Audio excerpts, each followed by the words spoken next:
മുഖ്യമന്ത്രിയുടെ മകൾ വീണയുടെ കമ്പനിയുടെ അനധികൃത ഇടപാടുകൾ ഒന്നൊന്നായി വെളിച്ചത്ത് വരികയാണ്.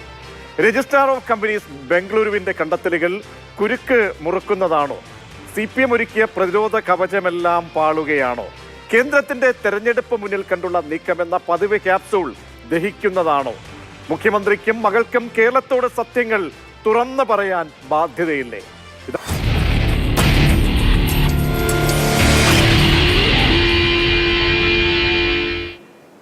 ഇന്ന് ഒരുപാട് ഡെവലപ്മെന്റ്സും അപ്ഡേഷനൊക്കെയാണ് ഇന്ന് വന്നിരിക്കുന്നത്. അതുകൊണ്ട് തന്നെ ആദ്യം റിപ്പോർട്ട് ഒന്ന് കേട്ട ശേഷം ചർച്ചയിലേക്ക്. മുഖ്യമന്ത്രിയുടെ മകൾ വീണ വിജയനെ പ്രതിരോധത്തിലാക്കുന്ന കൂടുതൽ വിവരങ്ങൾ പുറത്തു വന്നതോടെ വീണ്ടും സജീവ ചർച്ചയായിരിക്കുകയാണ് മാസപ്പടി വിവാദം. വീണയെ സംരക്ഷിക്കാനായി CPM ഉന്നയിച്ചിരുന്ന വാദങ്ങൾ തെറ്റി എന്ന് വ്യക്തമാക്കുന്നതാണ് പുതിയ രേഖകൾ. രാഷ്ട്രീയ ലക്ഷ്യം വെച്ചുള്ള നീക്കമെന്ന് CPM പറയുമ്പോൾ കോടതി മേൽനോട്ടത്തിലുള്ള അന്വേഷണം ആവശ്യപ്പെടുകയാണ് പ്രതിപക്ഷം. സുതാര്യമായ സാമ്പത്തിക ഇടപാടാണ് വീണയുടെ കമ്പനി എക്സാലോജിക്കും CMRലുമായി നടന്നത് എന്നും വീണയെ കേൾക്കാതെയുള്ളതാണ് മാസപ്പടി കൈപ്പറ്റിയെന്ന റിപ്പോർട്ടെന്നുമായിരുന്നു മുഖ്യമന്ത്രിയുടെയും CPMന്റെയും വാദം. എന്നാൽ ഇത് വസ്തുതാപരമല്ല എന്നുള്ളതാണ് പുറത്തുവരുന്ന പുതിയ രേഖകൾ സൂചിപ്പിക്കുന്നത്. CMRലുമായി നടത്തിയ ഇടപാടിന്റെ രേഖകൾ വീണ സമർപ്പിച്ചിട്ടില്ല എന്നാണ് രജിസ്ട്രാർ ഓഫ് കമ്പനീസിന്റെ റിപ്പോർട്ടിൽ പറയുന്നത്. എക്സാലോജിക്കിന്റെ രജിസ്ട്രേഷൻ റദ്ദാക്കാൻ നടത്തിയ നടപടിയും നിയമവിരുദ്ധമെന്നുള്ളതാണ് കണ്ടെത്തൽ. ലോക്സഭാ തെരഞ്ഞെടുപ്പ് ലക്ഷ്യം വെച്ചുള്ള നീക്കമാണ് BJP നടത്തുന്നത് എന്നാണ് CPM സംസ്ഥാന സെക്രട്ടറി MV ഗോവിന്ദന്റെ പ്രതികരണം. ഏതന്വേഷണവും നടക്കട്ടെ എന്ന് AK ബാലനും പറഞ്ഞു. കോടതി വിധിയുടെ അടിസ്ഥാനത്തിൽ വിജിലൻസ് കോടതിൻ്റെത് കഴിഞ്ഞ് ഹൈക്കോടതിയിലേക്ക് വരികയാണ്. ഇനി അത് ഹൈക്കോടതിയാണ് പരിശോധിക്കുക. ഹൈക്കോടതി പരിശോധിക്കട്ടെ. കള്ളപ്പണം വെളുപ്പിക്കലിന്റെയും സാമ്പത്തിക തട്ടിപ്പിന്റെയും പരിധിയിലാണ് മുഖ്യമന്ത്രിയുടെ മകൾ ചെയ്ത കുറ്റമെന്നും കോടതി മേൽനോട്ടത്തിൽ അന്വേഷണം വേണമെന്നും പ്രതിപക്ഷ നേതാവ് ആവശ്യപ്പെടുന്നു. CBIയെ കൊണ്ടും EDയെ കൊണ്ടും അന്വേഷിക്കാതെ കോർപ്പറേറ്റ് മന്ത്രാലയത്തെ കൊണ്ടത് അന്വേഷിപ്പിക്കുന്നത് സംഘപരിവാർ നേതൃത്വവും CPM നേതൃത്വവും പിണറായി വിജയനും തമ്മിലുള്ള അവിഹിത ബന്ധത്തിന്റെ ഭാഗമാണ് യഥാർത്ഥത്തിൽ അന്വേഷിക്കാതെ. മാസപ്പടി ആരോപണം മാത്യു കുഴൽനാടനും ആവർത്തിച്ചു. വീണ ചെയ്തത് എന്താണ് എന്ന് എല്ലാവർക്കും അറിയാമെന്നും കുറ്റക്കാർ ആരായാലും ശിക്ഷിക്കപ്പെടുമെന്നും പ്രകാശ് ജാവദേക്കർ പറഞ്ഞു. Investigation will be done, fair investigation will happen and everybody who is guilty will be punished. Lok Sabha തെരഞ്ഞെടുപ്പ് അടുക്കുന്നതോടെ മാസപ്പടി വിവാദം സജീവമാക്കി നിർത്താനാണ് പ്രതിപക്ഷ നീക്കം. വിഷയം രാഷ്ട്രീയ പ്രത്യാഘാതം ഉണ്ടാക്കാതിരിക്കാനുള്ള മറുതന്ത്രം CPMും ഒരുക്കും. ചർച്ചകൾ ഉടനെയൊന്നും അവസാനിക്കില്ല എന്ന് സാരം. മാതൃഭൂമി ന്യൂസ്, തിരുവനന്തപുരം. ചർച്ചയിലേക്ക് കടക്കുമ്പോൾ പരാതിക്കാരൻ ഷോൺ ജോർജ് തത്സമയം ഉണ്ട്. K അനിൽകുമാറും ഒപ്പം ജോസഫ് C മാത്യുവും ടെലിഫോൺ ലൈനിൽ തുടരും.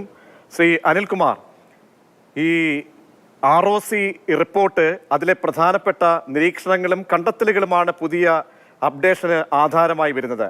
ആ അപ്ഡേഷന്റെ വരികളൊക്കെ നോക്കുമ്പോൾ ROC ബംഗളൂരു വളരെ ഗുരുതരമായ കണ്ടെത്തലുകൾ മുന്നോട്ട് വയ്ക്കുകയാണ്. കാരണം ഈ തെറ്റായ പല വിവരങ്ങളും നൽകിക്കൊണ്ട് എക്സാലോജിക്ക് എന്ന കമ്പനീസ് ആക്ടിനെ അടക്കം ഗുരുതരമായ ചട്ടലംഘനങ്ങൾ, നിയമലംഘനങ്ങൾ നടത്തി. അതുകൊണ്ട് വീണ വിജയനെ പ്രോസിക്യൂട്ട് ചെയ്യണം എന്നതടക്കം ഗുരുതരമായ ശുപാർശകളും കണ്ടെത്തലുകളും വരുമ്പോൾ CPMന്റെ നിലപാട് എന്താണ് ശ്രീ അനിൽകുമാർ? ബാംഗ്ലൂരിൽ നിന്നും കേന്ദ്ര സർക്കാരിന്റെ ഉദ്യോഗസ്ഥന്മാർ ഇതിനു മുമ്പും ഇടതുപക്ഷ പ്രസ്ഥാനങ്ങൾക്കെതിരായും അതിന്റെ നേതാക്കൾക്കെതിരായിട്ടും മക്കൾക്കെതിരായിട്ടും വ്യാജ പ്രചരണത്തിന് വേണ്ടിയുള്ള വ്യാജ നിർമ്മിതികൾ നടത്തിയിട്ടുള്ളതാണ്.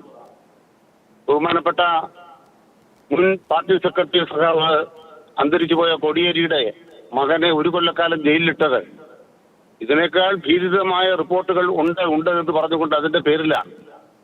അവസാനം തെളിവുകൾ കോടതിയിൽ എത്തിയപ്പോഴാണ് ഉള്ളി തൊലിച്ച ഒരു സംഭവം പോലും അക്കാര്യത്തിൽ ഇല്ല എന്ന് പറഞ്ഞുകൊണ്ട് വിചാരണ യോഗ്യമല്ല എന്ന് കണ്ട് ആ ചെറുപ്പക്കാരനെ കർണാടകത്തിലെ ഹൈക്കോടതി മോചിപ്പിച്ചത്. അതിന്റെ തനിയാവർത്തനമാണ് ഇപ്പോ പുതിയ എന്തോ റിപ്പോർട്ട് എന്ന് പറഞ്ഞുകൊണ്ട് ചില ആളുകൾ പടച്ചുണ്ടാക്കിയിരിക്കുന്നത്. ഇപ്പൊ തന്നെ കുറ്റകൃത്യം ഉണ്ടെങ്കിൽ അവർ അതിന്റെ നിയമ നടപടി അവർക്ക് സ്വീകരിക്കാമല്ലോ. അതിനു പകരം മാധ്യമങ്ങളിൽ വാർത്ത കൊടുപ്പിച്ചിട്ട് അതിന്റെ ഭാഗമായി കമ്മ്യൂണിസ്റ്റ് പാർട്ടി എങ്ങനെ വേട്ടയാടാം എന്നുള്ളതാണ് അവർ പരിശോധിച്ചുകൊണ്ടിരിക്കുന്നത്.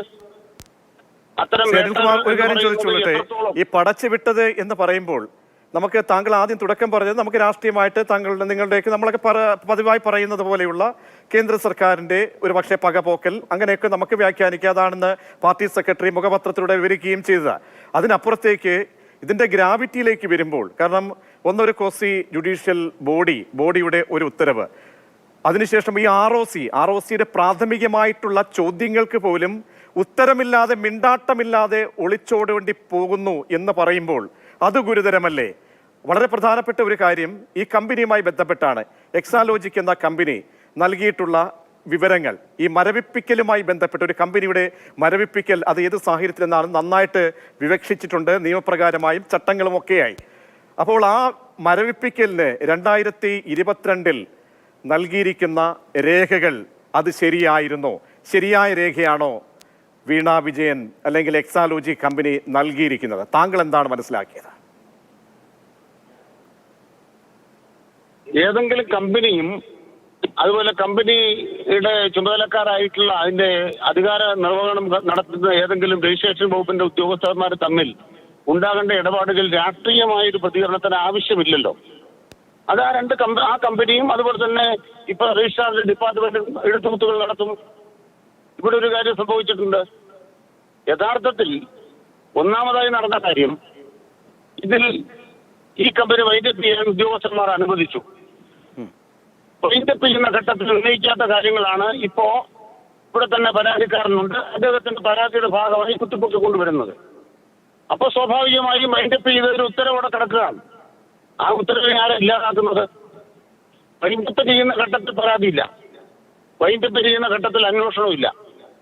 വൈൻഡപ്പ് ചെയ്യുന്ന ഘട്ടത്തിൽ ഇല്ലാത്തൊരു കാര്യം പുതുതായി ഉയർന്നു ഒഴിയുമ്പോൾ അവർ അന്വേഷിക്കുന്നതിലൂടെ തെറ്റുമില്ല. സ്വാഭാവികമായി അന്വേഷണം നടത്തട്ടെ. അപ്പൊ അങ്ങയോട് ചോദിക്കുന്നത്, ഈ ROCക്ക് രജിസ്ട്രാർ ഓഫ് കമ്പനീസിന് ബംഗളൂരുവാണല്ലോ എക്സാലോജിക്കിനെ പരിശോധിച്ചത്, അവിടെ വേണ്ട വിവരങ്ങൾ നൽകിയിരുന്നോ? ഒരു കാര്യം, വൈൻഡപ്പ് ചെയ്യുമ്പോൾ ആവശ്യമായ വിവരങ്ങൾ കൊടുത്തിട്ടുണ്ട്. അത് പ്രകാരം വൈൻഡപ്പ് ചെയ്യാൻ അനുവദിച്ചു. എന്താണ് കൊടുത്തതെന്നാണ് അങ്ങ് മനസ്സിലാക്കുന്നത്? അത് എന്താണോ വൈൻഡപ്പ് ചെയ്യാൻ വേണ്ടി അവർ കൊടുക്കേണ്ടത് അത് കൊടുത്തിട്ടുണ്ട്. അല്ലാതെ എന്താണ് നമുക്ക് സ്പെസിഫൈ ചെയ്ത് പോകും. അതുകൊണ്ടാണ് ശ്രീ അനിൽകുമാർ, ഇതിലിവിടെ പ്രധാനപ്പെട്ട ചോദ്യം എന്തായിരുന്നു? കരാർ എന്തായിരുന്നു? ഈ കരാറിൽ എന്ത് സേവനമാണ് നൽകിയിരിക്കുന്നത്? അതിനൊക്കെ എന്താണ് നൽകിയിരിക്കുന്നത്? മറുപടി നിങ്ങൾ തെറ്റുപറ്റി. എന്താണെന്നറിയോ, കമ്പനി നിയമത്തിന്റെ വകുപ്പിൽ ആ കമ്പനി ചെയ്ത ഏതെങ്കിലും ബിസിനസിനെ കുറിച്ച് ഡിസ്ക്ലോസ് ചെയ്യാൻ റൈറ്റ് ഇല്ല. നിങ്ങൾ കമ്പനി നിയമം ലംഘിച്ചോ എന്ന ചോദ്യമാണ് നമ്മുടെ ഇപ്പൊ മുമ്പിലുള്ളത്. കമ്പനി നിയമം ലംഘിച്ചിട്ടില്ല, അതുകൊണ്ടാണ് വൈൻഡപ്പ് ചെയ്തത്. വൈൻഡപ്പ് ചെയ്തതിന് അനുവദിച്ചതിന് ശേഷം പരാതി വന്നാൽ പരാതിയും അവർ പരിശോധിച്ചിട്ട് ഇത് രണ്ടാണ്. എക്സാലോജിക്കും CMRലും തമ്മിലുള്ള കരാറും ആ കരാറുമായി ബന്ധപ്പെട്ട ഇന്ത്യൻ സെറ്റിൽമെന്റ് ബോർഡിനകത്ത് എഴുതി വെച്ചിട്ടുള്ള കാര്യങ്ങളും ഒക്കെ തന്നെ ഇപ്പോ കമ്പനികാര് ചുമതലക്കാരായ 3 പേർ അന്വേഷിക്കുന്നതിൽ ഒരു ബന്ധമില്ലാത്ത കാര്യം. ഇത് പരസ്പര ബന്ധമുള്ളതല്ല. നിങ്ങളൊരു ഫാക്ടറി നടത്തുന്നു, ആ ഫാക്ടറി ഉൽപ്പന്നങ്ങളുണ്ട്. ഉൽപ്പന്നങ്ങളുടെ ഗുണനിലവാരം സംബന്ധിച്ച് കമ്പനി കാര്യ മന്ത്രാലയമാണ് അന്വേഷിക്കുന്നത്, കമ്പനി നിയമപ്രകാരമാണ് അന്വേഷിക്കുന്നത്. ഉൽപ്പന്നങ്ങളുടെ ഗുണനിലവാരം വെച്ച് അന്വേഷിക്കുന്ന മറ്റൊരു ഏജൻസിയല്ലേ? ഇത് രണ്ടാണെന്നുള്ളത് സാമാന്യ ജ്ഞാനം വേണ്ടേ? പക്ഷേ ചില ആളുകൾ പരാതിക്കാരാണ്, അവർക്ക് വേറെ ചില വൈരാഗ്യങ്ങളുണ്ട്. ആ പരാതിയായിട്ട് അവർ നടക്കുമ്പോൾ പരാതിയുടെ ഭാഗമായി ചില കാര്യങ്ങൾ പറയാം. അതൊന്നും യഥാർത്ഥത്തിൽ പരസ്പരം കൂട്ടിക്കെട്ടാനാവില്ല, പരസ്പരം ബന്ധിപ്പിക്കാനാവില്ല. ഇതാണ് ഞങ്ങളുടെ ആത്മവിശ്വാസം. തീർച്ചയായും ഞാൻ അങ്ങനെയൊക്കെ ഒന്ന് മടങ്ങിയെത്താം. ശ്രീ ജോസഫ് മാത്യുവിലേക്ക് പോകും മുമ്പ് ഞാൻ പരാതിക്കാരന്റെ കാര്യം കൂടി താങ്കൾ പറഞ്ഞതുകൊണ്ടാണ് ശ്രീ ഷോണ്, കാരണം വൈൻഡപ്പ് ചെയ്തതിന്റെ കാര്യമാണ് ശ്രീ അനിൽകുമാർ പറയുന്നത്. മാത്രമല്ല ഇന്ന് കേന്ദ്ര കമ്മിറ്റി അംഗം AK ബാലൻ പറഞ്ഞ ഒരു കാര്യമുണ്ട്. ഈ ഇന്റർ സെറ്റിൽമെന്റ് ബോർഡ് 70% അവരുടെ അക്കൗണ്ട് അല്ലെങ്കിൽ ഈ CMRലുമായി ബന്ധപ്പെട്ട് ഇടപാടുകളെല്ലാം ഓക്കെ ആണെന്ന് പറഞ്ഞു. ഒരു എക്സംഷൻ നൽകി അവരേതെങ്കിലും ഒരു പ്രോസിക്യൂഷന് ശുപാർശ ചെയ്തിട്ടില്ല. ഇതിപ്പോൾ എന്നിട്ട് അദ്ദേഹം പറയുന്നു ROCക്ക് വേണ്ട കാര്യങ്ങളെല്ലാം നൽകിയിട്ടുണ്ട് എന്ന് പറഞ്ഞു. അപ്പോൾ ഈ ROCയെ സംശയനിഴലിലേക്ക് കൊണ്ടുവരുന്നു. പരാതിക്കാരനായ താങ്കൾ എഴുന്നള്ളിച്ച കാര്യങ്ങളാണെന്ന് പറയുന്നു. ഒരു പൊളിറ്റിക്കലി ഒരു ഉപരിപ്ലവമായ കാര്യങ്ങൾക്കും അപ്പുറത്തേക്ക് ഇതിന്റെ ഗ്രാവിറ്റി ഉൾക്കൊണ്ട് ഈ കേസ് എന്താണോ ഈ ROCക്ക് മുന്നിലേക്ക് എത്തുന്നത്, ROCക്ക് ഇത്തരത്തിലൊരു സേവനം നൽകിയിട്ടുണ്ടോ എന്ന് ചോദിക്കാൻ ഒരു അധികാരവും ഇല്ല എന്ന് സ്ഥാപിക്കുന്ന മറുപടികളാണ് ഓരോ CPM നേതാക്കളുടെ ഭാഗത്തുനിന്നും വരുന്നത്. ഇതിന്റെ ചിത്രം എങ്ങോട്ട് പോവുകയാണ് ശ്രീ ഷോൺ? ഞാൻ ആദ്യമായി തന്നെ പറയട്ടെ, ബഹുമാനപ്പെട്ട അനിൽ സഖാവ് എനിക്ക് ഏറെ ഇഷ്ടമുള്ള ഒരു മനുഷ്യനാണ്. അദ്ദേഹവും പ്രിയങ്കരനായ നമ്മുടെ എല്ലാവരും ബഹുമാനിക്കുന്ന ഒരു വ്യക്തിയാണ് ശ്രീ AK ബാലൻ. ഇവരാരും ഈ വിഷയത്തിന്റെ ഗ്രാവിറ്റി എന്താണ് അല്ലെങ്കിൽ ഈ വിഷയം എന്താണ് എന്ന് അവര് കൃത്യമായി പഠിച്ചിട്ടില്ല. ഞാൻ അവർക്ക് 2 പേർക്കും എന്റെ പരാതി അയച്ചു കൊടുക്കാം. ആ പരാതിയിൽ പറഞ്ഞിട്ടുള്ളത് ഇവർ ചർച്ച ചെയ്യുന്ന വിഷയങ്ങളൊന്നുമല്ല. നിങ്ങളിപ്പോ കമ്പനി ഡോർമെന്റ് ആക്കിയതിനെ സംബന്ധിച്ച് കാര്യങ്ങളാണ് ഇപ്പൊ ഇവിടെ ചർച്ച ചെയ്യുന്നത്. ഇപ്പോ യഥാർത്ഥ എന്റെ പരാതിയും ഈ വിഷയവും രണ്ടാണ്. ഈ ഡോർമെന്റ് ആക്കിയതിനെ സംബന്ധിച്ച് ഞാൻ രണ്ടാമത് മിനിസ്ട്രി ഈ കഴിഞ്ഞ 3-ാം തീയതി ഞാൻ കൊടുത്ത പരാതിയിന്മേലാണ് ഇപ്പോൾ ഇന്നലെ നിങ്ങളുടെ കയ്യിൽ ഇരിക്കുന്ന റിപ്പോർട്ടിന് ആധാരമായിട്ടുള്ള കാര്യങ്ങൾ ഉണ്ടായിട്ടുള്ളത്. അതായത് ഒരു കമ്പനി ഡോർമെന്റ് ആക്കുമ്പോൾ സെക്ഷൻ 455 കമ്പനീസ് ആക്ട് സെക്ഷൻ 455 അനുസരിച്ചാണ് ഒരു കമ്പനി ഡോർമെന്റ് ആക്കാൻ വേണ്ട മാനദണ്ഡങ്ങൾ പാലിക്കേണ്ടത്. ആ 450 അനുസരിച്ച് കൊടുത്തേക്കുന്ന അപേക്ഷയിൽ ചില കൃത്യമായ മാനദണ്ഡങ്ങൾ പറഞ്ഞിട്ടുണ്ട്. ആ കമ്പനിക്ക് ട്രാൻസാക്ഷൻസ് ഉണ്ടാകരുത്, അല്ലെങ്കിൽ ആ കമ്പനി ഇത്ര വർഷമായി നഷ്ടത്തിലുണ്ടാകണം, അല്ലെങ്കിൽ ആ കമ്പനിക്ക് മറ്റു ഇടപാടുകൾ നടന്നിട്ടില്ല. അങ്ങനെ നിരവധി ക്ലോസുകളുണ്ട് ഒരു കമ്പനി ഡോർമെന്റ് ആക്കണമെങ്കിൽ. അങ്ങനെ കമ്പനീസ് ആക്ട് പ്രകാരം പറഞ്ഞിട്ടുള്ള കാര്യങ്ങൾ ROCയെ തെറ്റിദ്ധരിപ്പിച്ചുകൊണ്ടാണ് ഈ കമ്പനി ഡോർമെന്റ് ആക്കാനുള്ള ആപ്ലിക്കേഷൻ ഫയൽ ചെയ്തിട്ടുള്ളത്. ആ ഫയൽ ചെയ്ത കാര്യങ്ങൾ ROCയെ തെറ്റിദ്ധരിപ്പിച്ചു എന്ന് പറഞ്ഞുകൊണ്ടാണ് ഞാൻ ഒരു പരാതി കൊടുത്തിട്ടുള്ളത്. ആ പരാതിയുടെ അടിസ്ഥാനത്തിൽ സെക്ഷൻ 447, 448, 449 അനുസരിച്ചുള്ള നടപടികൾ വീണ വിജയന്റെ പേരിലുള്ള എക്സാലോജി കമ്പനിക്കും എതിരെ ഉണ്ടാവും. അത് മാത്രമല്ല വിഷയം, നമ്മളിവിടെ ചർച്ച ചെയ്യപ്പെട്ടിരിക്കുന്ന ബഹുമാനപ്പെട്ട ഹൈക്കോടതിയെ ഞാൻ സമീപിച്ചിട്ടുള്ള വിഷയം എന്ന് പറയുന്നത്, ഈ വിഷയം ഒരു കമ്പനീസ് ആക്ട് പ്രകാരം ഇപ്പൊ ഓൾറെഡി കേന്ദ്ര സർക്കാരിന്റെ കോർപ്പറേറ്റ് അഫയേഴ്സ് മന്ത്രാലയം പ്രഖ്യാപിച്ചിട്ടുള്ള 210 എൻക്വയറി എന്ന് പറയുന്ന ഒരു സിവിൽ എൻക്വയറി മാത്രമാണ്. അതിന് 3 ഉദ്യോഗസ്ഥരെ നിയോഗിച്ചിട്ടുണ്ട്. ഞാൻ ഇപ്പൊ ഇവിടെ പറയുന്ന, അല്ലെങ്കിൽ ഞാൻ കോടതിയിൽ പറഞ്ഞിട്ടുള്ള കാര്യം, ഇതൊരു സിവിൽ എൻക്വയറി കൊണ്ട് മാത്രം അവസാനിക്കുന്ന വിഷയമല്ല. കേരളത്തിന്റെ പൊതുമുതൽ ആയ കരിമണൽ കൊണ്ട് കേരളത്തിലെ അതുമായി ഡീൽ ചെയ്ത ഒരു കമ്പനി കേരളത്തിൽ 2016 മുതൽ 2019 വരെയുള്ള കാലഘട്ടങ്ങളിൽ 135 കോടി രൂപ കേരളത്തിലെ രാഷ്ട്രീയ നേതാക്കൾക്ക്, സമുദായ നേതാക്കൾക്ക്, ട്രേഡ് യൂണിയൻ നേതാക്കൾക്ക്, മതസ്ഥാപനങ്ങൾക്ക്, മാധ്യമങ്ങൾക്ക് ഒക്കെ വിതരണം ചെയ്തിരിക്കുന്നു. അത് ആർക്കൊക്കെ എവിടെയൊക്കെ വിതരണം ചെയ്തു എന്നുള്ളത് PCITയുടെ റിപ്പോർട്ടിലുണ്ട്. ആ റിപ്പോർട്ട് പറയുമ്പോൾ അദ്ദേഹം പറഞ്ഞ ഒരു കാര്യമുണ്ട്, ഇതെല്ലാം അന്ന് ക്ലോസ് ചെയ്ത് പോയതാണ്. ആ ക്ലോസ് ചെയ്ത് പോയ ഒരു ഇൻകം ടാക്സുമായി ബന്ധപ്പെട്ട സിവിൽ ഡിസ്പ്യൂട്ടുകളാണ് എവിടെ ക്ലോസ് ചെയ്ത് പോയിട്ടുള്ളത്.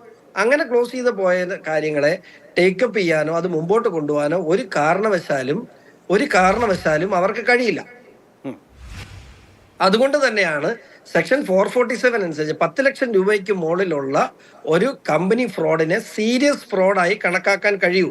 2013 കമ്പനീസ് ആക്ട് പ്രകാരം ഈ വിഷയത്തെ സീരിയസ് ഫ്രോഡായി കണ്ടുകൊണ്ട് SFI അന്വേഷിക്കണം. അവിടെ കഴിഞ്ഞ ദിവസത്തെ ROCയുടെ നിർദ്ദേശത്തിൽ CBI അന്വേഷിക്കണം, ED അന്വേഷിക്കണമെന്ന് പറയുന്നത് കോംപ്രിഹെൻസീവായി ഈ മുഴുവൻ ഏജൻസികളെയും ഒരുമിച്ച് നിർത്തിക്കൊണ്ട് അന്വേഷിക്കാൻ കഴിയുന്ന, അതായത് കേരളത്തിന്റെ പൊതുമുതൽ ഒരു വ്യക്തിക്ക് മോഷണം നടത്തുന്നതിന് 135ഓളം കോടി രൂപ ആ കാലഘട്ടത്തിൽ മാത്രം, അത് അക്കൗണ്ടഡ് ആണ് എന്ന് ഓർക്കണം. അതിനൊക്കെ അപ്പുറത്തോട്ട് എത്ര മേടിച്ചിട്ടുണ്ടെന്ന് നമുക്കറിയില്ല. അതൊക്കെ അന്വേഷണ പരിധിയിൽ വരുന്ന കാര്യങ്ങളാണ്.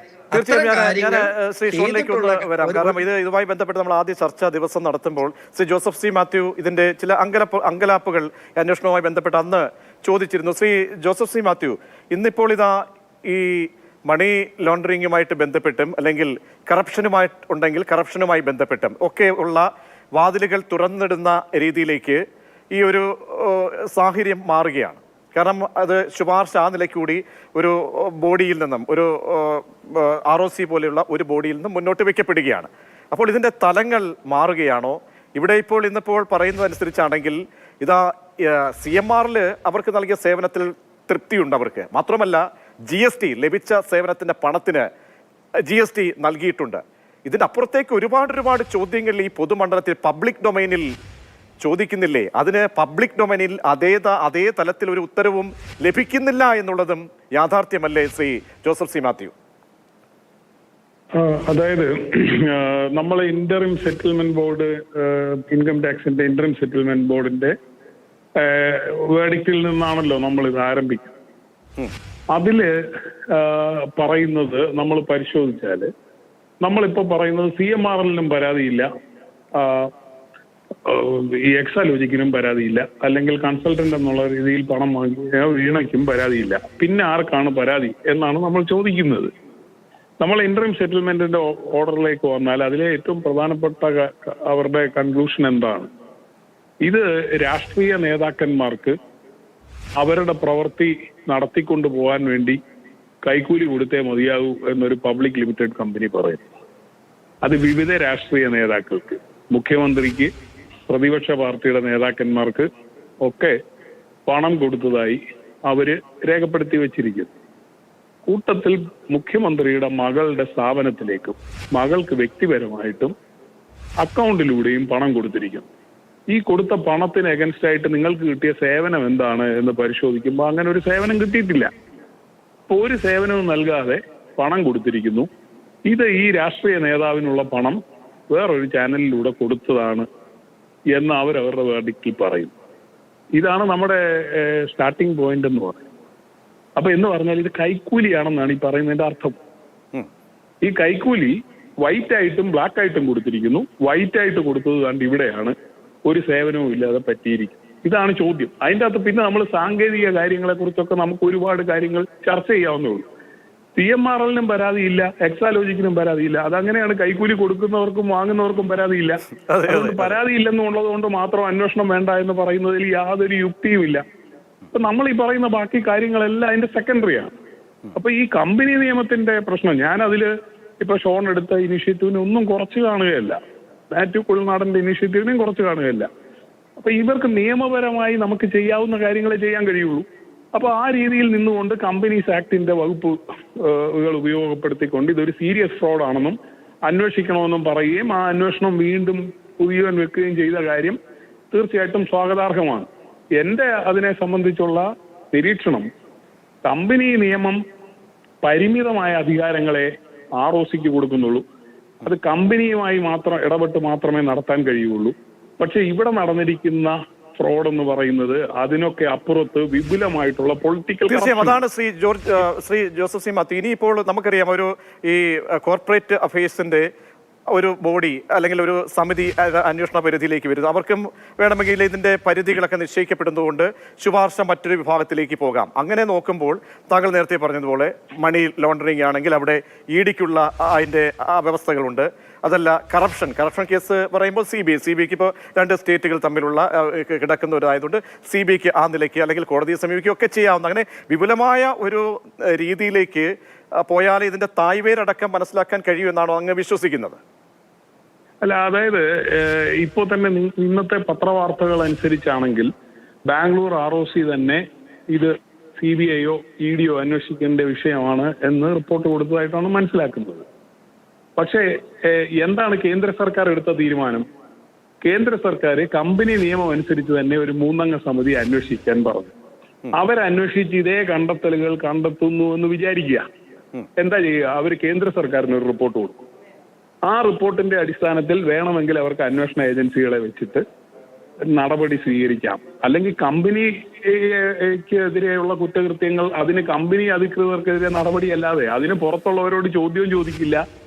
അതിന് പുറത്തുള്ളവരുടെ കുറ്റങ്ങളൊന്നും കവർ ചെയ്യപ്പെടുകയുമില്ല. അപ്പൊ ഇതൊരു അനാവശ്യമായി ഒരു ലൂപ്പിലേക്ക് അവസാനിച്ചു എന്നല്ല ഞാൻ പറയുന്നത്. അനാവശ്യമായി ഒരു ലൂപ്പിൽ ഒന്നുകൂടെ കറങ്ങാൻ വിട്ടിരിക്കുന്നു. ആര്? രാഷ്ട്രീയ എതിരാളികളൊന്നും കടിച്ചു കീറാൻ നിൽക്കുന്നു എന്നും നമ്മൾ പറയുന്ന കേന്ദ്ര സർക്കാർ. എന്തിനു വേണ്ടി? അപ്പോഴാണ് ഇതിന് മുമ്പ് ഇവിടെ അന്വേഷണം നടന്നോ എന്നുള്ള ചോദ്യം പ്രസക്തമാകുന്നത്. മുഖ്യമന്ത്രി പറഞ്ഞ ഒരു ഇടപെടലുണ്ടല്ലോ, അത് ഏത് സാഹചര്യത്തിലാണ് അങ്ങനെ ഒരു ഇടപെടൽ ഉണ്ടായത് എന്നുള്ളത് അദ്ദേഹം തന്നെ വ്യക്തമാക്കേണ്ടതല്ലേ. ഇവിടെ നമ്മൾ ഈ ഹൈ ലെവൽ കറപ്ഷൻ എന്ന് പറയുന്നത് വളരെ ഉന്നതർ ഉൾപ്പെട്ടിട്ടുള്ള കറപ്ഷന്റെ കാര്യത്തിൽ നമ്മൾ അവിടെ വരുമ്പോൾ ഈ രാഷ്ട്രീയ സ്പർദ്ധ ഒന്നുമില്ല. അതെല്ലാം അങ്ങോട്ട് കൊടുക്കൽ വാങ്ങലുകളിലൂടെ തീർച്ചയായും വളരെ ഗുരുതരമായ ഒരു നിരീക്ഷണമാണ് ശ്രീ ജോസഫ് സി മാത്യു ഉന്നയിക്കുന്നത്. തീർച്ചയായും ഇന്നിപ്പോൾ MV ഗോവിന്ദൻ ദേശാഭിമാനിയുടെ പ്രസംഗത്തിൽ പറയുന്നത് കേന്ദ്ര ഏജൻസികളുടെ വേട്ടയാടൽ എന്നാണ്. അതേസമയം ശ്രീ ജോസഫ് മാത്യുവിനെ പോലെയുള്ള ഈ രംഗം തുടക്കം മുതൽ കൈകാര്യം ചെയ്യുകയും കാണുകയൊക്കെ ചെയ്തിട്ടുള്ള ആളുകൾ ശ്രദ്ധ ക്ഷണിക്കുന്നത് അതിലെ ഒരു ഇരട്ടത്താപ്പ് എന്നുള്ളതാണ്. തീർച്ചയായും അതിൽ CPMന്റെ മറുപടി എന്താണ്? പരാതിക്കാരൻ കൂടി ജനപക്ഷത്തിന്റെ നേതാവ് കൂടിയായ ശ്രീ ഷോണിന് എന്താണ് മറുപടി? മുഖ്യമന്ത്രിയുടെ മകളുടെ കമ്പനിക്കെതിരെ രജിസ്ട്രാർ ഓഫ് കമ്പനീസിന്റെ വളരെ ഗുരുതരമായ കണ്ടെത്തലുകൾ വരുന്ന സാഹചര്യത്തിലാണ് ഈ ചർച്ചയിലേക്ക് നമ്മൾ പോകുന്നത്. ശ്രീ അനിൽകുമാർ ടെലിഫോൺ ലൈനിലുണ്ട്. ശ്രീ അനിൽകുമാർ, ഈ പൊതുസമൂഹത്തിന്, കാരണം ഒരുപാട് ലക്ഷോപലക്ഷം ആളുകൾ കേട്ടുകൊണ്ടിരിക്കുകയാണ് ഇതൊക്കെ, നമ്മൾ എല്ലാ തരത്തിലും ബോധവും ഒക്കെ ഉള്ള ആളുകളാണ് മലയാളികൾ എന്നാണ് പറയുന്നത്, നമ്മൾ ആ നിലയ്ക്കാണ്. അപ്പോൾ അവരോട് ഇതിന്റെ സത്യാവസ്ഥ അറിയിക്കാനുള്ളൊരു ബാധ്യത നമ്മുടെ സർക്കാരിനും CPMനും, കാരണം സർക്കാരിലേക്ക് കൊണ്ടുവരുന്നത് മുഖ്യമന്ത്രിയോ അല്ലെങ്കിൽ മന്ത്രിമാരുടെയോ പൊതുപ്രവർത്തകരുടെയൊക്കെ മക്കൾക്ക് എന്തെങ്കിലും ബിസിനസ് നടത്തിക്കൂടാൻ പാടില്ല, നടത്തിക്കൂടാ എന്ന ഇല്ല. കാരണം അവർക്കൊക്കെ ആ രീതിയിൽ നടത്താം, അതിനൊക്കെ ഉള്ള അവകാശവും സ്വാതന്ത്ര്യവും ഒക്കെ ഉണ്ട്. അതിനപ്പുറത്തേക്ക് വരുന്നത് ഇതിൻ്റെ പ്ലാറ്റ്ഫോം വിപുലപ്പെടുന്നത് മുഖ്യമന്ത്രി ഇതുമായി ബന്ധപ്പെട്ട് നിയമസഭയിൽ ചില കാര്യങ്ങൾ പറഞ്ഞു. പാർട്ടി സംസ്ഥാന സെക്രട്ടേറിയറ്റ് ആ ഫോറത്തിൽ നിന്നുള്ള ചർച്ചയുടെ ഭാഗമായി പൊതുസമൂഹത്തിലേക്ക് ഒരു സ്റ്റേറ്റ്മെന്റ് ഇറക്കിയിട്ടുണ്ട്. ഇന്നിപ്പോൾ AK ബാലൻ ഉത്തരവാദിത്തപ്പെട്ട ആളുകൾ സംസാരിക്കുന്നുണ്ട്. അങ്ങനെയൊക്കെ വരുമ്പോൾ ഇതൊരു വിപുലമായിട്ടൊരു ജനങ്ങളെ ബോധ്യപ്പെടുത്തുന്നതിൻ്റെ ഒരു മാതൃകയായി മാറുന്നില്ലേ? ഇപ്പറയുന്ന രീതിയിൽ വീണ തെറ്റ് ചെയ്തിട്ടില്ല എങ്കിൽ ഇപ്പറയുന്ന ഒരു ക്വാസി ജുഡീഷ്യൽ ബോഡി അതാണ് അവരുടെ ഭാഗത്തു നിന്നും ഇങ്ങനെയാണ്, ഞങ്ങളെ കേട്ടില്ല എന്ന് ഇനി പറയാൻ കഴിയില്ല. അതല്ല ROC ഇങ്ങനെയാണ്. അങ്ങനെയൊക്കെ പറയുമ്പോൾ അതിലേക്ക് നമുക്ക് നിയമപരമായ തലത്തിലൂടെ തന്നെ മറുപടി നൽകാൻ കഴിയും. അതിനൊക്കെ മുതിരാത്തത് എന്തുകൊണ്ട്, മറുപടി വക്രീകരിക്കുന്നത് എന്തുകൊണ്ട് ശ്രീ അനിൽകുമാർ? ഈ ചർച്ചയിൽ തന്നെ ചില വസ്തുതകൾ പുറത്തു വന്നു. പക്ഷെ അവതാരകൻ എന്ന നിലയ്ക്ക് അങ്ങ് അതിൽ ഒരു ശ്രദ്ധ പുലർത്തിയില്ല. എന്താണ് ബഹുമാനായ ഷോൺ ജോർജ് പറഞ്ഞത്? അദ്ദേഹം പറഞ്ഞത് കമ്പനി നിയമം ലംഘിച്ചതുമായി ബന്ധപ്പെട്ടാണ് ഇപ്പോഴത്തെ അന്വേഷണം, അല്ലാണ്ട് കമ്പനി സെറ്റിൽമെന്റ് ബോർഡുമായി ബന്ധപ്പെട്ട വിഷയത്തിലല്ല. അതല്ലേ ചർച്ചയിൽ ക്ലിയറായ ഒന്നാമത്തെ പോയിന്റ്. അതിനർത്ഥം എന്താണെന്ന് വെച്ചാൽ ഒരു കമ്പനി വൈൻഡപ്പ് ചെയ്തു പോയി, ആ വൈൻഡപ്പ് ചെയ്യാൻ അനുവദിക്കാൻ പാടില്ലായിരുന്നു. ഇതാണ് ബഹുമാനപ്പെട്ട ഷോൺ ജോർജിന്റെ സ്റ്റാൻഡ്. അദ്ദേഹത്തിന് അതിന് അവകാശമുണ്ട്. ബഹുമാനപ്പെട്ട ഹൈക്കോടതി പറഞ്ഞു നിങ്ങൾ പരിശോധിക്കട്ടെ. അപ്പം ആ കമ്പനി അതിന് മറുപടി പറയും അത് രാഷ്ട്രീയ പ്രശ്നമല്ലല്ലോ. മുഖ്യമന്ത്രിയുടെ മകളാണ് എന്നതുകൊണ്ട് അവരൊരു കമ്പനി നടത്തി, അവർ വൈൻഡപ്പ് ചെയ്തു, അത് ബിസിനസ് അവസാനിപ്പിച്ചു. അത് പാലിച്ചിട്ടുണ്ടോ? വൈൻഡപ്പിലും പാലിച്ചിട്ടുണ്ടോ അതിന്റെ വ്യവസ്ഥകൾ? ദയവായി കേൾക്കൂ, ഞാൻ അത് തന്നെയാണ് പറയുന്നത്. ദയവായി കേൾക്കൂ. അത് വൈൻഡപ്പ് ചെയ്യാൻ അനുവദിക്കുന്ന ഘട്ടത്തിൽ കമ്പനി ചുമതലക്കാര് രജിസ്ട്രാർ അത് അവധാനതയോടെ നോക്കിയിട്ടില്ല, വൈൻഡപ്പ് ചെയ്യാൻ പാടില്ലായിരുന്നു. ഇതാണ് ബഹുമാനപ്പെട്ട ഷോൺ ജോർജിന്റെ നിലപാട്. സോ അത് വീണ്ടും പരിശോധിക്കുന്നു. 3 ഉദ്യോഗസ്ഥന്മാർ ചേർന്ന് പരിശോധിക്കുന്നു. അതിൽ ആർക്കാണ് അഭിപ്രായ വ്യത്യാസം? ഞങ്ങൾ അന്വേഷണത്തെ സ്വാഗതം ചെയ്യാണ്. അതും കമ്പനി സെറ്റിൽമെന്റ് ബോർഡ് എന്ന് പറഞ്ഞിട്ട് ഇൻകം ടാക്സ് സെറ്റിൽമെന്റ് ബോർഡിന്റെ ആ രേഖയുമായി ബന്ധമില്ല. ഇതാണ് ഞങ്ങളുടെ ഒന്നാമത്തെ വാദം. ആ വാദം ശരിയാണെന്ന് ഇവിടെ ബഹുമാനപ്പെട്ട ഷോൺ ജോർജ് പറഞ്ഞു.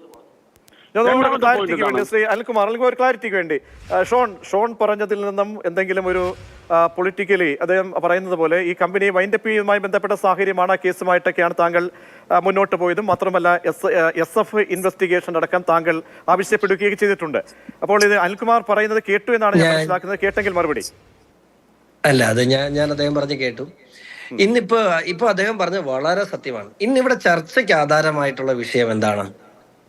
ഇവിടെ ചർച്ചയ്ക്ക് ആധാരമായിട്ടുള്ള വിഷയം അവരുടെ കമ്പനി ഡോർമെന്റ് ആയ വിഷയവുമായി ബന്ധപ്പെട്ട് ROC കൊടുത്ത റിപ്പോർട്ടിലെ പരാമർശമാണ് ഇവിടുത്തെ ചർച്ചയ്ക്ക് മാത്രമായിട്ടുള്ളത്. പക്ഷേ കേസ് അതൊന്നുമല്ല. കേസ് എന്ന് പറയുന്നത് ഇവിടുത്തെ ഈ നാട്ടിൽ നടന്നിട്ടുള്ള 135 കോടി രൂപയുടെ അഴിമതിയാണ്. അത് മുഖ്യമന്ത്രി അതിനാൽ പ്രതിയാണ്. അതുൾപ്പെടെ മുഖ്യമന്ത്രി ഉൾപ്പെടെയുള്ള ആളുകളിലേക്ക് അന്വേഷണം വരണമെങ്കിൽ അത് SFI അന്വേഷണം വരണം എന്ന് തന്നെയാണ് എന്റെ സ്റ്റാൻഡ്. അതിനകത്ത് ഒരു വ്യത്യാസമില്ല. ഇവിടെ കമ്പനീസ് ആക്ട് പ്രകാരം തന്നെ ക്രിമിനൽ കുറ്റം വീണ ചെയ്തിട്ടുണ്ട്. മാത്രമല്ല ഇതിന് പല തട്ടിലുണ്ട്. കാരണം KSIDC ആയി ബന്ധപ്പെട്ട് KSIDC ഡയറക്ടർ CMRൽ ഇരിക്കുന്ന സമയത്ത് സംസ്ഥാന മുഖ്യമന്ത്രിയുടെ മകളുടെ പേരിലുള്ള ഒരു കമ്പനിയുമായി ഇപ്പൊ ഈ റിപ്പോർട്ടിനകത്ത് തന്നെ അത് പരാമർശമുണ്ട്. സെക്ഷൻ 118 അനുസരിച്ച് റിലേറ്റഡ് കമ്പനിയുമായി ബന്ധപ്പെട്ട ഒരു കരാർ ഉണ്ടാക്കുമ്പോൾ തീർച്ചയായും ഡയറക്ടർ ബോർഡിൽ അറിയിച്ചിരിക്കണം.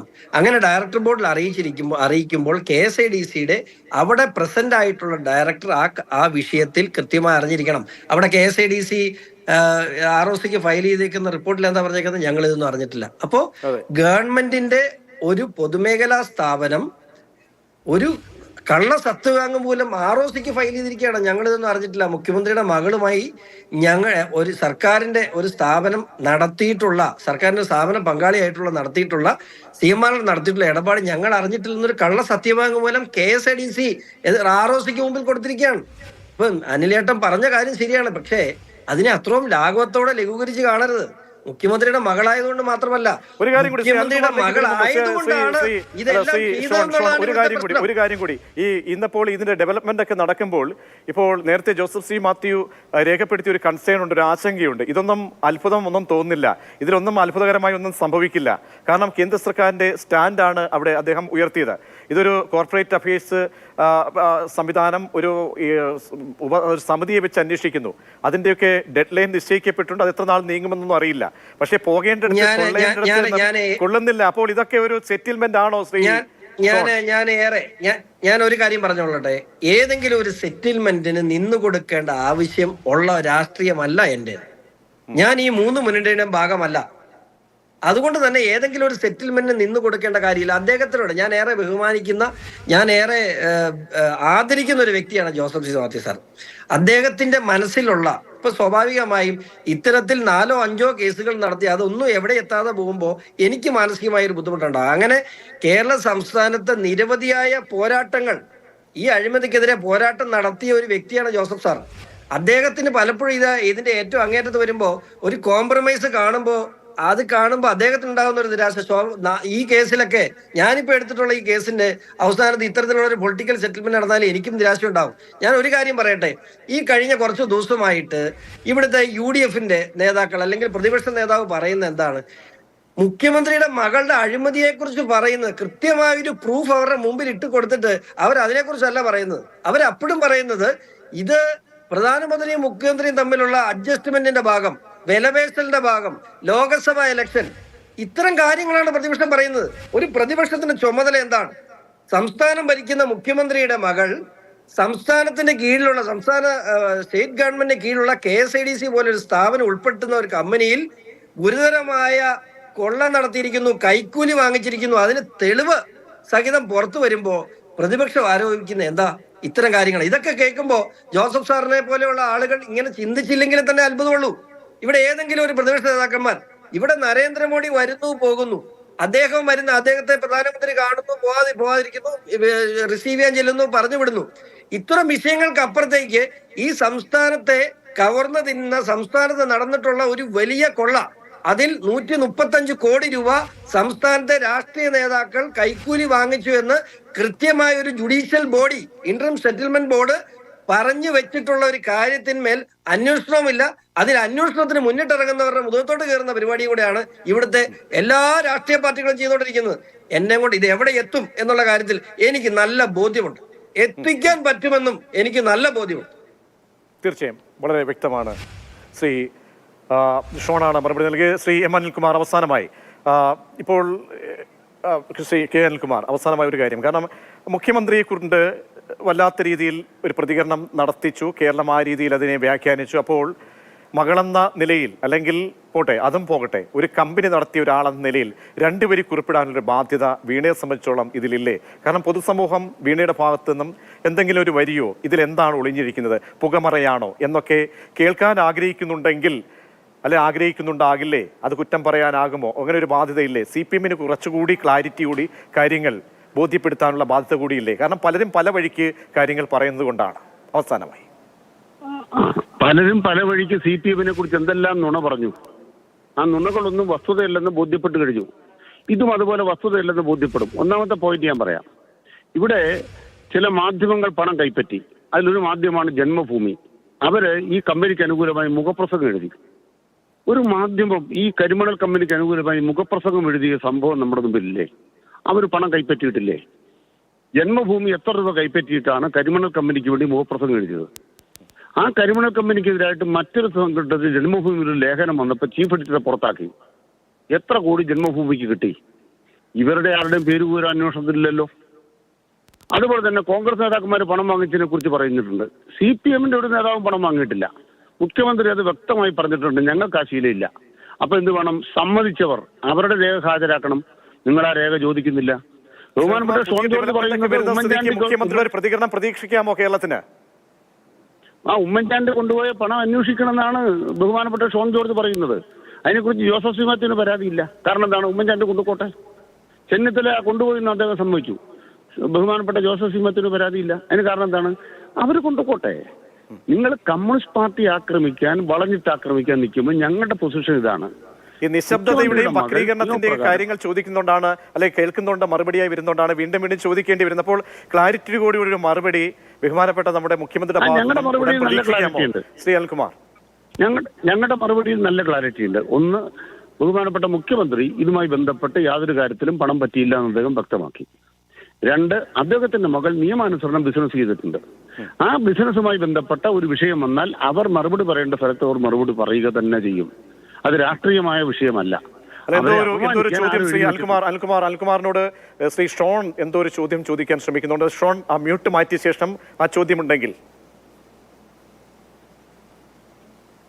ഈ പരാതിയിൽ മുഖ്യമന്ത്രി എന്നുകൊണ്ട് അവസാനിപ്പിക്കുകയല്ല. ഇന്ററിം സെറ്റിൽമെന്റ് ബോർഡിന്റെ ഉത്തരവിൽ പറഞ്ഞിട്ടുള്ള മുഴുവൻ ആളുകൾക്കെതിരെയും പരാതിയാണ് ഞാൻ കൊടുത്തിട്ടുള്ളത്. അത് മുഖ്യമന്ത്രിയിൽ അവസാനിക്കുന്നതല്ല എന്റെ പരാതി. നിങ്ങൾ ഇപ്പൊ പേര് പറഞ്ഞിട്ടുള്ള വിവിധ ആളുകൾ ആ ഇന്ററിം സെറ്റിൽമെന്റ് ബോർഡിന്റെ ഉത്തരവിലുണ്ടെങ്കിൽ ആ ഉത്തരവിൽ പറഞ്ഞിട്ടുള്ള മുഴുവൻ ആളുകളും, അതിനകത്ത് പറയാത്ത ആളുകളും ആ PCIT-യുടെ റിപ്പോർട്ടിലുണ്ട്. Principal commissioner of income tax കൊച്ചിയുടെ കയ്യിൽ ഇത് സംബന്ധിച്ച് റെയ്ഡ് നടത്തിയ അന്വേഷണം നടത്തിയ ഫയലുണ്ട്. അതിലെ ഏതാനും വരികൾ മാത്രമാണ് ഇന്ററിം സെറ്റിൽമെന്റ് ബോർഡ് റിപ്പോർട്ടിൽ വന്നിട്ടുള്ളത്. ആ റിപ്പോർട്ട് പുറത്തു വന്നാൽ തീരദേശ മേഖലയിലുള്ള കുറെ രാഷ്ട്രീയ പാർട്ടികൾ തന്നെ കാണില്ല. ശ്രീ അനിൽകുമാർ, മറുപടി. ഞാനല്ലോ മറുപടി പറയേണ്ടത്. ഇതിന് നിങ്ങൾക്ക് വിഷമമില്ലല്ലോ. നിങ്ങൾ നീതി നടത്താൻ നിൽക്കുന്ന മാധ്യമങ്ങൾക്ക് അനധികൃതമായി ഫിനാൻഷ്യൽ ഫ്രോഡ് ആരെങ്കിലും കാട്ടിയിട്ടുണ്ടെങ്കിൽ അതിലൊക്കെ അന്വേഷണം വരണം. അല്ലാതെ കൊടുത്തവനും വാങ്ങിയവനും അവർ രണ്ടുപേർക്കും പ്രശ്നമില്ല എന്ന് പറഞ്ഞു പോകേണ്ട ഒരു വിഷയമല്ല. ശ്രീ അനിൽകുമാർ, വളരെ നന്ദി പ്രതികരിച്ചതിന്. എല്ലാ തലത്തിലും പുതിയ സാഹചര്യങ്ങൾ അത് അതിൻ്റെതായ അന്വേഷണത്തിലേക്ക് എത്തുമെങ്കിൽ നല്ലത്. പ്രതികരിച്ച ഷോൺ ജോർജ്, ഒപ്പം M. Anilkumar, Joseph C. Mathew, നന്ദി.